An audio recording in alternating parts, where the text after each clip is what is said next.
Friends Explained, Season 3, Episode 2, The One Where No One's Ready. We're back with the 6 friends in Season 3. Ross Geller, the group's paleontologist, has a huge museum banquet tonight and needs everyone in formal wear out the door. The entire episode plays out in Monica and Rachel's apartment in real time, and nothing goes to plan. Monica, Ross's chef sister still raw from her breakup with Richard Burke, is spiraling. Joey Tribbiani and Chandler Bing, the actor and office worker from across the hall, pick tonight for the pettiest fight of their lives. So this entire episode is one apartment, real time, and Ross just slowly losing his mind trying to get 5 adults out the door for his big museum fundraiser. The whole thing plays out in Monica and Rachel's living room, a true bottle episode, and it might be the best one the show ever does. 22 minutes, 0 location changes, and absolute chaos from the jump.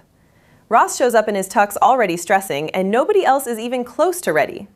The only person dressed is Phoebe, and Ross practically worships her for it. Meanwhile, Chandler goes to the bathroom, comes back, and Joey has taken his chair.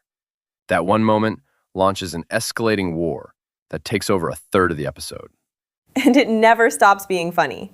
Chandler hovers his hand right in Joey's face, doing the not touching, can't get mad routine. They start shoving, and they accidentally fling hummus onto Phoebe's dress. The one person who was actually ready. She ends up wearing a Christmas ribbon as a fix. Ross orders Chandler to go get dressed, and Joey gives up the chair, but takes the cushions with him. Chandler retaliates by hiding all of Joey's underwear, and Joey flat out refuses to go commando in a rented tux, his reasoning being a stranger already wore it. So there are limits. Weirdly airtight logic.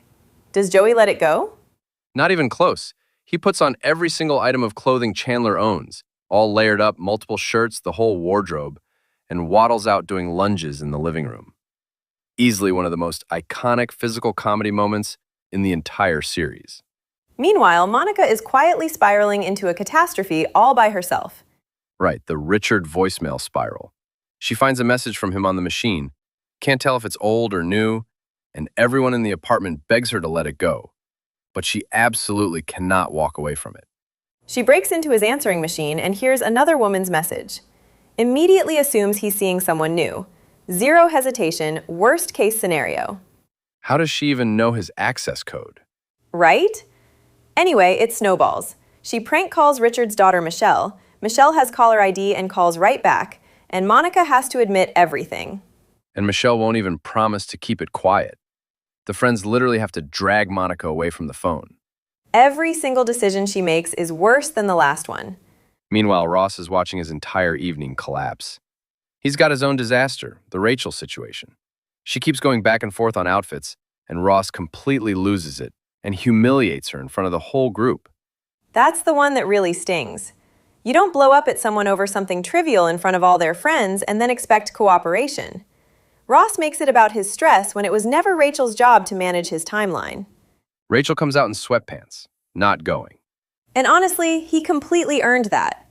Her quiet refusal, no screaming, no drama, just done, is one of the most satisfying moments in the episode. Totally.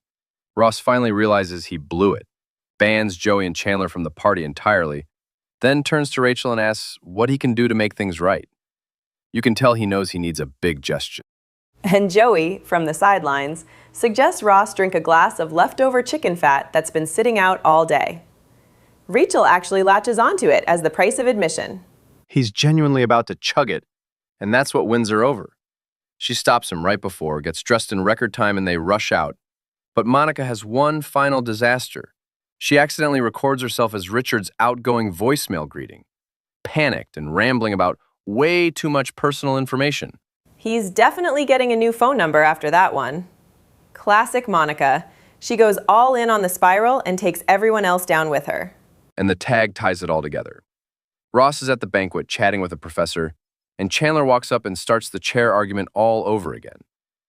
The man learned nothing. Ross's instinct to snap under pressure cost him tonight. Monica's post-breakup spiral is far from over. Richard's voicemail may need professional help.